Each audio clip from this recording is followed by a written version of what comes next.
কথায় আছে ঈশ্বর আমাদের জন্য যা করেন মঙ্গলের জন্যই করেন।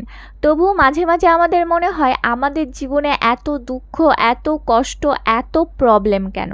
তাহলে এতে কি এমন আমাদের মঙ্গল হচ্ছে?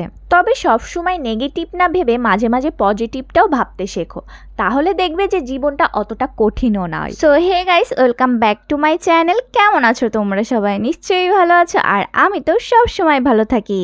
আমাদের লাইফে যত প্রবলেম হয় সব কিছুর জন্য আমরা ঈশ্বরকেই দোষারোপ করি, কিন্তু একবারও ভেবে দেখি না যে আমরা যে প্রবলেমে আছি তার থেকে হয়তো বা বড় কোনো প্রবলেম আমাদের হতে পারত, যেটা অল্পর ভিতর দিয়েই গেছে। তাই ঈশ্বরের ওপর কখনো বিশ্বাস হারিও না, বিশ্বাস রাখো, সব কিছু ঠিক হয়ে যাবে। চলো আজকে আমি তোমাদের সাথে একটা কাহিনী শেয়ার করি, যেটা কিছুদিন আগে আমার লাইফে ঘটে গেছে। এখন আমি সেজেগুজে পটের বিবি হয়ে কোথায় যাচ্ছি জানো? একটু পরে আমার অপারেশন রয়েছে।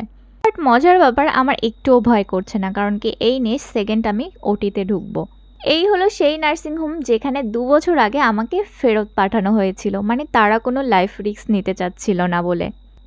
তাই আজকে নার্সিংহোমে ঢোকার আগে হুট করে সেই দিনের কথাগুলো মনে পড়লো। সত্যি সেদিন একসাথে এত মানুষের আসল রূপ দেখে আমি নিজেই অবাক। তাই এবার আর কারো আসল রূপ দেখবো না বলে কাউকে জানাইনি। সো এখন আমি বসে রয়েছি ওটির সামনে। ডাক্তারবাবু একটু পর আমাকে চেক আপ করবে, তারপরে দেখো এই দেখো ওটি এখানে আমাকে নিয়ে যাবে। যদিও সেই ভিডিও বা কিছু আমাকে কেউই করে দেবে না, একা যতটুকু পারি করছিলাম। সো ওটির আগে দেখো আমাকে ড্রেস পরিয়ে দিয়েছে, আর এখানে স্যালাইন দিয়ে দিয়েছে, আর পুরো ফাঁকা বেড।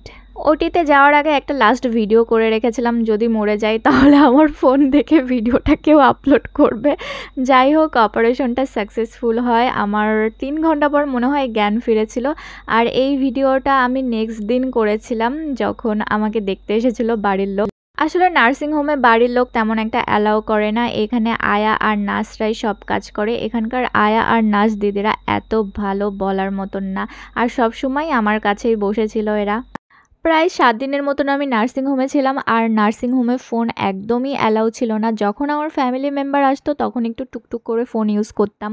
বাট এই 7 দিন আমার অতটাও বোরিং লাগেনি, কারণ কি এই নার্স আর আয়ারা এত ভালো, ওদের সাথে গল্প করেই আমার দিন কেটে যেত। সো গাইস, এইভাবেই আমি নার্সিংহোমের দিনগুলো কাটাতাম। বাট একদিক থেকে ভালো হয়েছে যে অপারেশনটা তাড়াতাড়ি হয়ে গেছে, কারণ কি এই অপারেশনটা যদি আরও দেরিতে হতো তাহলে আমার আরও অনেক বড় ক্ষতি হয়ে যেত। তার জন্যই আমি বললাম যে ঈশ্বর যা করে মঙ্গলের জন্যই করে। সেটা আমরা ফার্স্টে বুঝতে পারি না, কিন্তু পরে ঠিকই বুঝতে পারি। যাই হোক, কেমন লাগলো আজকের ভিডিওটা অবশ্যই কিন্তু কমেন্টে জানিও। আর যদি ভালো লাগে তাহলে লাইক আর শেয়ার করে দিও। Bye bye.